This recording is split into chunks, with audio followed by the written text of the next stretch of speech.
इस देश की सुप्रीम कोर्ट के खिलाफ भी आंदोलन होगा। इस बार का आंदोलन पीछे आंदोलन की तरह नहीं होगा। ये आंदोलन न केवल दिल्ली में होगा बल्कि सभी राज्यों की राजधानी में होगा, जिलों में होगा। इस देश के जो जैन जी हैं जिन्होंने अभी सरकार की चुनें हिला दी, उन जैन जी से भी इस आंदोलन में साथ देने की अपील की जाएगी। ईवीएम और वीवीपैट से मतदान बंद किया जाए, बैलेट पेपर से शुरू किया जाए, एसआईआर तत्काल बंद की जाए। ये गैर संवैधानिक, गैर कानूनी है। सुप्रीम कोर्ट का घेराव होगा 26 नवंबर संविधान दिवस पर। देखिए, आज हमने ईवीएम, एसआईआर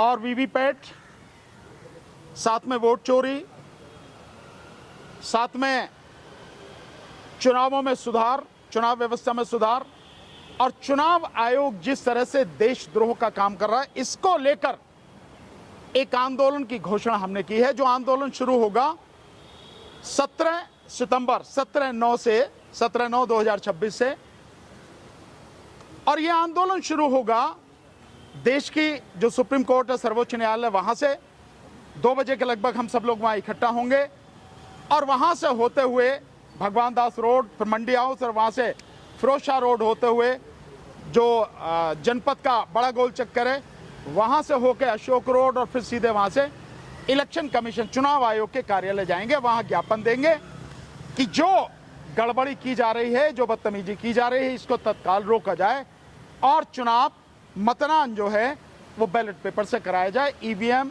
और वीवीपैट से बंद किया जाए। इसको लेकर आंदोलन में कई चीजें हैं, जैसे एसआईआर तत्काल बंद की जाए, ये गैर संवैधानिक, गैर कानूनी है।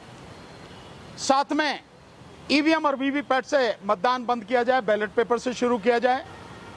साथ में पूरे देश में मतदान एक ही दिन में हो, चाहे लोकसभा का हो या राज्यों में विधानसभाओं में होता तो वो भी एक ही दिन में हो, और अगले ही दिन गिनती शुरू हो।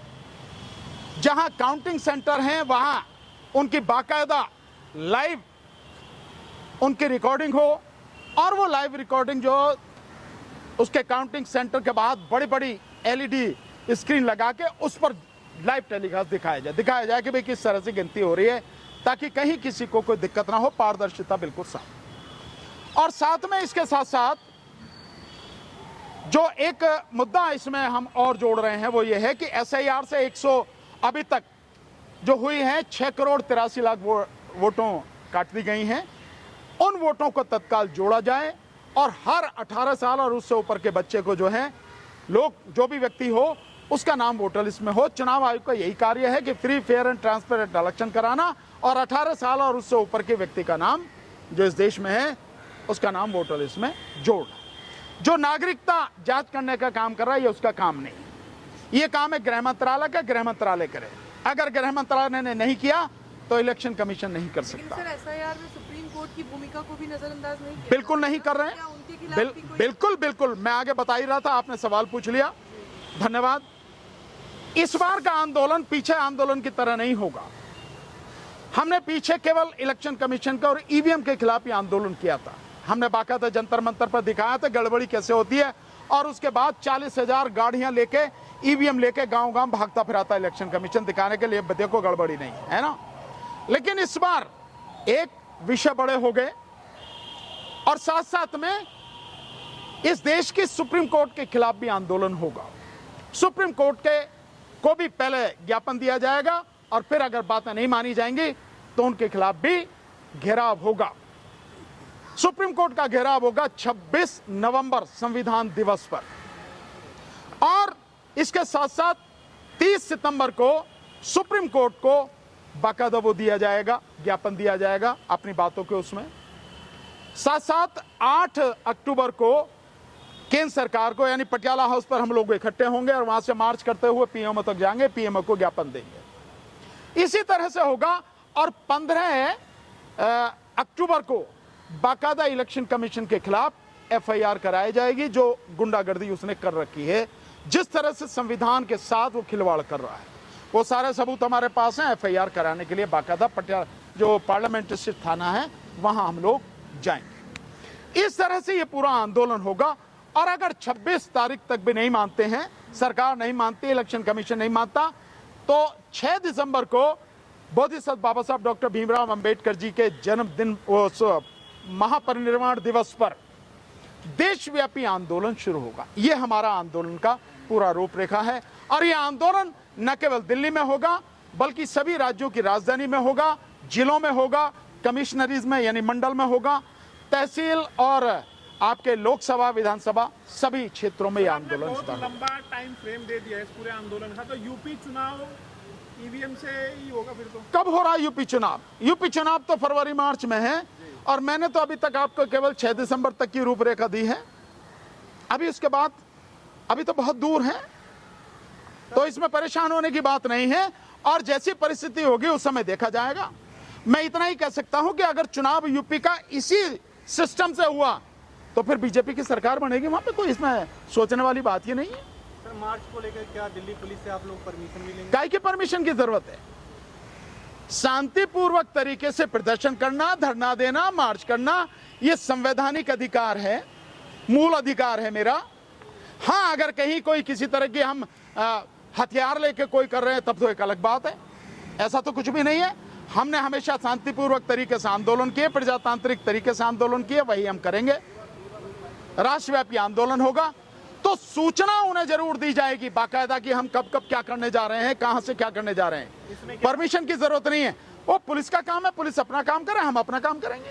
पुलिस अगर रोकती है तो आप लोग? जब रोकेगी जबकि जब देखी जाएगी, भाई पुलिस का अपना काम है, करने का तरीका उसका अपना है, हमारा अपना। विपक्ष की तमाम राजनीतिक पार्टियां, तमाम राजनीतिक पार्टियों को न्योता दिया जाएगा, बाकायदा लिखित में न्योता दिया जाएगा और लिखित में न्योता देके उनसे रिक्वेस्ट की जाएगी ये आंदोलन इसमें साथ दीजिए। सीजेपी से रिक्वेस्ट की जाएगी, सामाजिक संगठनों से की जाएगी। इस देश के जो जैन जी हैं जिन्होंने अभी सरकार की चूल्हे हिला दी, उन जैन जी से भी इस आंदोलन में साथ देने की अपील की जाएगी, क्योंकि ये आंदोलन उन्हीं के भविष्य के लिए है। जब तक ये इलेक्शन का सिस्टम नहीं सुधरेगा तब तक आप मोदी सरकार को सत्ता से नहीं हटा सकते और मोदी सरकार जब तक सत्ता में बैठी है इस देश में बच्चों का भविष्य, देश के लोगों का भविष्य अंधकार में है और गहरे अंधकार में डूबता चला जाएगा। सर कुछ कॉकरोच बचें। पार्टी का और कांग्रेस का अमित शाह जी को का इस्तीफा लेने की मांग को लेकर के तमाम बार वो सड़कों पर उतर रहे हैं, मांग कर रहे हैं। आपकी भी मांग इसमें शामिल अमित शाह की? बिल्कुल, हम उनका सपोर्ट करेंगे पूरी तरह से, हमारी भी मांग शामिल है।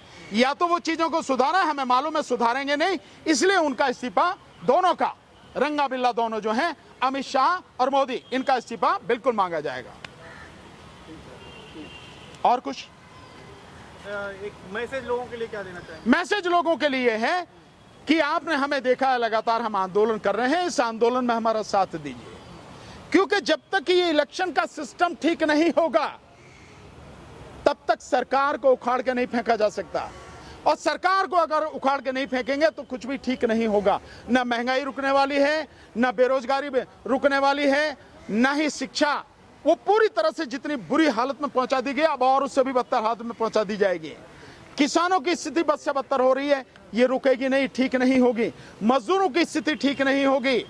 जो अग्निवीर के माध्यम से इस देश के नौजवानों के सेना में भर्ती होने का जो उनका एक सपना है उसको जैसे धूल धूसरित कर दिया गया है, वो ठीक नहीं होगा। तो इन सारी चीजों को लेकर ये तभी ठीक होंगी जब सरकार को उखाड़ के फेंका जाएगा और इसको उखाड़ के फेंकने के लिए इस ईवीएम और वीवीपैट से चुनाव बंद होना चाहिए, बैलेट पेपर से चुनाव होना चाहिए, एसआईआर तत्काल बंद होनी चाहिए। और ये जो इलेक्शन कमिश्नर है, ये और पिछले 3 इलेक्शन कमिश्नर जिसमें राजीव कुमार भी है, ये 6 हैं, इन सब के खिलाफ बाकायदा देशद्रोह का मुकदमा दर्ज होकर इन्हें जेल में भेजा जाए, तब इस देश में कुछ सुधार हो सके। इस्तीफा भी मांगेंगे आप? बिल्कुल, इनको बिल्कुल इस्तीफा मांगेंगे। सर ये भी एक फैशन बन गया इस्तीफा मांगने का भी? नहीं, आप कह रहे हो फैशन बन गया। भाई अगर कोई काम नहीं कर रहा तो सभ्यता का दायरा तो यही है, भैया तेरे बस की नहीं है, तू गद्दारी कर रहा, बेहतर ये इस्तीफा दे के घर बैठ। नहीं तो ये जनता है, जनता पता नहीं कैसे क्या करे। सर आप लोग जो ईवीएम के खिलाफ आंदोलन कर रहे हैं, आप कह रहे हैं कि भाई चुनाव में सुधार होना चाहिए, तो आप लोग सच में चुनाव में सुधार चाहते हैं या फिर मकसद है कि मोदी को हटाना है, हटा नहीं पा रहे तो आप चुनाव में सुधार? नहीं, देखिए मोदी को तो हटाना है ही, लेकिन मोदी को हटाने से पहले चुनाव व्यवस्था में सुधार होना जरूरी है, क्योंकि चुनाव व्यवस्था का स्वतंत्र, निष्पक्ष और पारदर्शी होना जरूरी है। कोई भी जीते इससे कोई फर्क नहीं पड़ता। अगर जनता किसी को जिताना चाहती है तो बहुत अच्छी बात है, पर जनता का असली मत आए तो सही सामने। जब जनता के मत का कोई मतलब ही नहीं रह गया और मशीनों के माध्यम से, इलेक्शन कमीशन के माध्यम से पूरे इलेक्शन को हड़प लिया जाता है, तब चुनाव का क्या मतलब रह गया। इसलिए चुनावी व्यवस्था सही हो, जो जिसको लोग चुनना चाहें वो सरकार में आए।